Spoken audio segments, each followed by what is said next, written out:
दुर्गमानवाड तळगाव परिसरात उत्खनन चालू असल्याच्या काही बातम्या माध्यमांमधून प्रसारित झालेल्या आहेत.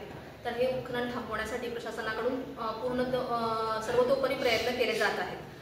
23-24 मध्ये एकूण 14 प्रकरणामध्ये अनधिकृत गौण खनिजमध्ये दंडात्मक कारवाया करण्यात आलेल्या आहेत. एकूण 4 ट्रक पकडण्यात आलेले आहेत, त्यांच्यावर पण दंडात्मक कार्यवाही करण्यात आलेली आहे. वेळोवेळी पंचनामे करून त्याच्यावरती पुढची कार्यवाही सुरू आहे. 2-3 प्रकरणामध्ये आपण शेतकऱ्यांच्या ह्याच्यावरती शेतावरती बोजा नोंद केलेला आहे. 23-24ला आपलं गौण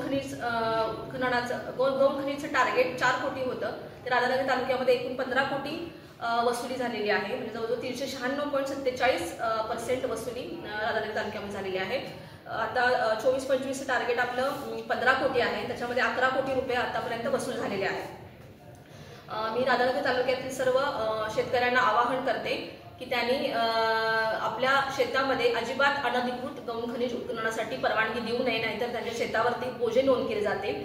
तसेच राधानगरी तालुक्यातील सर्व नागरिकांना आवाहन करण्यात येते की त्यांना कुठेही अनधिकृत गौण खनिज वाहतूक करणारा ट्रक किंवा वाहन आढळल्यास त्यांनी तत्काळ तहसील कार्यालयाशी संपर्क साधायचा आहे.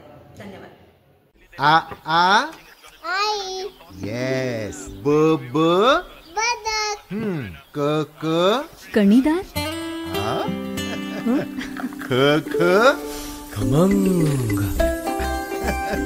ग गोकुळतू.